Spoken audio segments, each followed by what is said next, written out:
Ciri perempuan soleha yang menurut surat Ar-Rahman itu adalah hurum maqsuratun fil khiyam. Dia cantik, hurun, matanya lebar, cantik kan, simbol kecantikan. Dia cantik, tapi dia maqsuratun fil khiyam, gak mau kelihatan orang. Coba, udah cantik gak mau kelihatan orang, itu baru namanya perempuan siratum mustaqim. Belajar dari siapa? Belajar dari Maryam. Maryam itu cantik banget, tapi gak mau kelihatan orang. Kalau ini gak banget cantiknya, pengen kelihatan orang banyak. Padahal di PP-nya kalau orang lihat biasa-biasa aja, cuma dianya aja yang selfie. Merasa, saya kok cantik banget sih, gitu ya. Jatuh cinta kepada diri sendiri. Perempuan yang soleha itu justru dia makin cantik, makin gak mau kelihatan. Nah, calon istrinya Musa tuh kayak gitu tuh. Dia berdiri di belakang berdua dengan adiknya, entah yang istri Musa yang adiknya, entah yang kakaknya gak disebutkan, pokoknya berdiri berdua dengan saudarinya. Dia aja berdua di belakang, nungguin kapan dia selesai ini penggembala yang laki-laki, biar kita giliran. Datang Musa ke sana, ma khatbukuma, kenapa kalian? Ada apa gitu? Kata mereka, coba lihat. Qalata, kata mereka, la naski hatta yusdira ar-ri'a wa abuna syaikhun kabir. Segitu aja. Panjang nggak? Sedikit. Kami nggak bisa ngasih minuman ternak dan ayah kami udah tua. Itu doang? Nggak. Ada apa? Nggak ada apa-apa gitu. Padahal caper, ada SMS nyasar, dibalas lagi, nanti pakai emoticonnya banyak gitu ya. Emoticonnya ada yang gini-gini, ada yang melet-melet keluar lidah, ada yang begini-begini, entah apa-apa aja keluar. Nggak ada caper sama sekali. Cuma mengatakan kami nggak bisa ngasih minuman ternak karena ayah kami udah tua. Udah segitu doang. Apakah ini dianggap sadis? Banyak kadang-kadang orang yang nggak ngerti ya. Ketika si akhwatnya ngomongnya agak serius, nggak menatap wajah secara terus-menerus sesekali aja. Terus juga kalau ngomongnya nggak ada senyum yang terlalu berlebihan, dianggap sombong banget. Itu bukan sombong. Itu yang disebut dengan wanita siratul mustaqim. Perempuan istiqomah tuh gitu tuh. Kalau yang kalau yang dia tersenyum atau ini bukan juga nggak istiqomah, nggak, boleh-boleh aja selama tidak berlebihan. Jangan juga berarti yang senyum-senyum, yang mungkin dia ramah, berarti dia orangnya nggak soleha, belum tentu juga. Tetapi kalau kita lihat ikonnya di Al-Quran, kisah-kisahnya rata-rata kayak gitu tuh. Kami nggak bisa memberi minuman ternak dan bapak kami udah tua, segitu aja. Apakah dilarang laki-laki ketemu dengan perempuan berbicara? Nggak dilarang. Apakah harus pakai hijab? Nggak harus pakai hijab.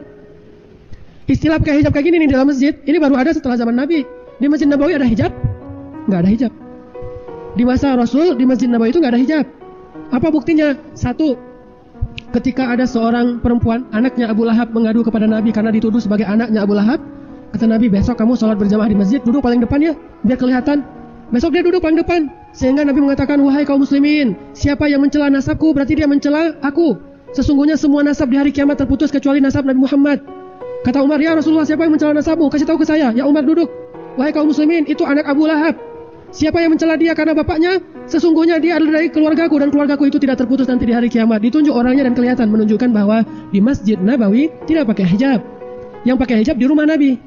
Kenapa? Khusus istri-istri Nabi. Kalau kalian bertanya kepada istri-istri Nabi, bertanyalah waraul hijab, di balik hijab. Itu pun gara-gara Tolha jatuh cinta kepada Aisyah.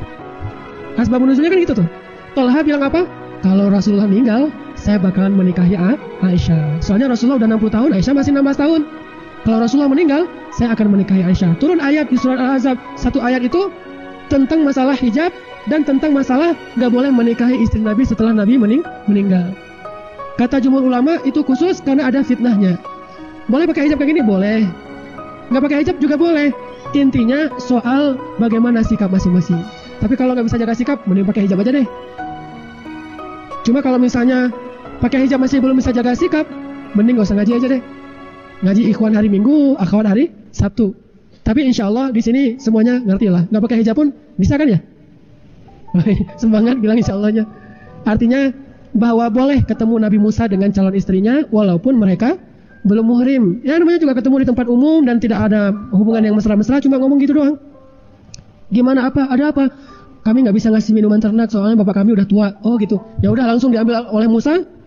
Dia ngantri di belakang para penggembala, ngambil air dengan timba yang gede-gede yang biasa dibawa oleh 2 orang 3 orang laki-laki. Musa ngangkat sendiri dan ternaknya itu bukan 1 ekor unta. Bisa ratusan ekor unta dikasih minum sendiri oleh Musa. Padahal dia baru pulang dari perjalanan jauh. Begitu capeknya masih punya tenaga. Musa terkenal orang yang sangat kuat. Sehingga Nabi sering bilang Umar itu mirip dengan Musa. Keras, kuat orangnya. Gimana nggak kuat? Dia pegang janggut kakaknya dibanting kan? Gimana megang janggut banting? Berarti itu kenceng banget. Ya ibna ummi la ta'khudz bi lihyati, kata Harun. Harun itu kan orangnya lembut tuh. Wahai anak ibuku, jangan kau tarik janggutku. Lalu kenapa engkau biarkan mereka tersesat? Oh Musa, keras orangnya terhadap kebatilan. Aku sudah nasihati mereka, wahai orang Bani Israel, wahai dan sebagainya. Ini menunjukkan bahwa Musa itu orangnya kuat, terlihat. Setelah itu Nabi Musa udah ngasih minuman ternak, dia langsung pergi. Gak ada basa-basi yang lain. Duduk, ya Allah, saya lapar. Si perempuan-perempuan ini udah pulang. Tiba-tiba salah satu di antara mereka diutus oleh ayahnya datang lagi, alastihya, datang kepada Musa malu-malu. Alastihya, malu-malu datangnya. Gimana datang malu-malu? Gimana ya, wajahnya merah kan gitu kan ya?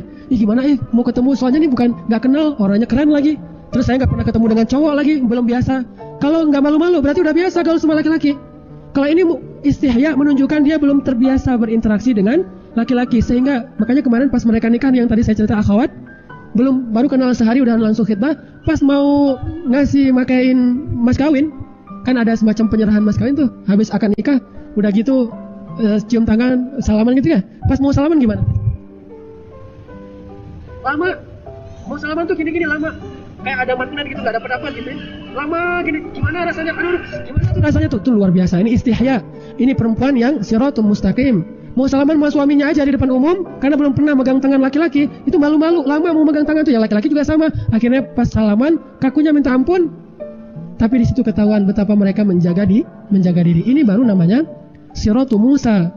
Jalannya Musa dan jalannya istri Musa. Sehingga ketika dia mau menemui Musa, tamshi ala istihya, dia berjalan malu-malu, ragu-ragu. Gimana ini caranya? Gimana ngomongnya ya? Pas dia sampai di depan Musa, baru dia ngomong, sesungguhnya bapak saya mengundang kamu untuk ngasih ujrah. Ujrah itu kalau bahasa kita upah atas ternak yang kamu kasih minum tadi. Udah gitu doang ngomongnya. Akhirnya, oh ya sudah, Musa pergi. Jalannya gimana? Musa di depan, perempuan ini di belakang. Jalannya nggak bareng, nggak pakai daun pisang, hujan. Itu mahnya tenggelamnya kapal Van der Wijk ya. Enggak gitu-gitu amat. Saya dulu waktu SMP 3 kali khatam baca buku tenggelamnya kapal Van der Wijk, karena saya senang sastra, jadi saya belajar dari Hamka. Kalau di versi bukunya pakai daun pisang, kalau versi filmnya pakai payung tradisional. Nggak ada pakai daun-daun pisang, jalan deket-deketan, nggak ada. Yang satu di depan, satu di belakang. Karena makruh perempuan jalan di depan, laki-laki di belakang. Apalagi naik turun tangga, makruh, bukan haram sih, tergantung kondisi. Apalagi kalau laki-lakinya nggak bisa jaga pandangan, sehingga si Nabi Musanya di depan, perempuannya di belakang. Nggak apa-apa kalau laki-laki di depan. Terus gimana tahu rumahnya? Tinggal bilang aja dari belakang, belok kanan, gitu kan? Belok kiri, lurus, udah kayak navigator. Gimana? Turn left, turn right, strike, apa? Belok kanan, belok kiri, navigator kan gitu kan ya? Ya udah jadi navigator aja dari belakang. Dan itu adalah siratul mustaqim, cara laki-laki dengan perempuan yang belum saling kenal. Sampai di rumah, ayahnya ngobrol, ternyata mereka punya perhatian kepada Musa. Udah gitu pakai bahasa sindiran ke ayahnya, ayah, apa? Kayaknya laki-laki itu baik dan dia kuat. Gimana kalau dia jadi pekerja aja, menggantikan ayah? Kan ayah nggak sanggup ngasih minuman ternak, menggembala sendiri. Kami juga susah kalau perempuan. Dia kayaknya paling cocok tuh. Ayahnya paham. Bahasa kayak gini nih, bagi seorang perempuan pasti ada modus. Ketika dia bilang, Masya Allah orangnya baik ya, itu modus. Tapi bahasanya sopan, elegan. Bukan, aku pengen nikah sama dia, pokoknya aku kalau nggak sama dia nggak mau nikah. Nggak gitu-gitu amat. Ini mah anak yang manja. Ini bahasanya elegan banget. Gimana kalau dia jadi pekerja kita? Ayahnya langsung paham. Kalau enggak, perempuan ini nggak akan pernah mengomentari seorang laki-laki kalau dia nggak tertarik. Dia mengomentarinya karena memang benar-benar laki-laki menawan, memang layak dikomentari. Siapapun perempuan yang lihat Musa dan dia masih single, pasti akan mengomentari Musa. Dan ayahnya tahu, kok anak saya selama ini nggak pernah perhatian sama laki-laki, yang ini dia komentar, dia bicara, oh berarti dia ada hati nih. Orang dulu kan gitu kan. Saya pernah dengar cerita sepupu saya mau nikah perempuan, sepupu saya. Keluarganya bagus, cara pendidikannya, akhlaknya bagus. Suatu hari si sepupu saya ini pernah nyebut nama seorang sepupu yang lain, laki-laki. Kata mamanya, saya belum pernah dengar loh dia nyebut tentang seorang laki-laki, baru kali ini. Kayaknya kita jodohin yuk, dia sama sepupunya. Nah ini berarti menunjukkan perempuan ini selama ini terjaga. Sekali dia nyebut laki-laki, itu gara-gara dia tertarik dan orang tuanya langsung ngerti. Sedangkan kalau udah biasa, kamu serius gak sih? Kamu serius gak sih? Ditanya kayak gitu, kalau kayak gitu tuh berarti udah biasa tuh. Soalnya seringnya nggak serius. Wahai ayah, boleh nggak dia jadi pekerja di rumah kita? Kata ayahnya, wahai Musa, bukan ditawarkan jadi pekerja, ditawarkan jadi suami, tapi dengan cara maharnya bekerja. Lebih cerdas lagi nih si bapak. Calon mertuanya cerdas banget ya. Jadi sekali Gitulah. 2-3 pulau terlampaui. Wahai anak muda, kalau bahasa di drama-drama radio, wahai kisanak gitu ya. Maukah engkau menikah dengan putriku? Sesungguhnya kami ini orang baik, kan gitu katanya. Sesungguhnya kami ini orang baik, maksudnya sesungguhnya aku dan putri-putriku ini orang yang terjaga. Putriku itu bukan orang-orang yang sembarangan, bukan perempuan yang biasa. Dia orang yang aku jaga sejak dia kecil. Maukah engkau menikah dengan putriku? Dengan mahar bekerja selama 8 tahun atau 10 tahun, terserah kamu.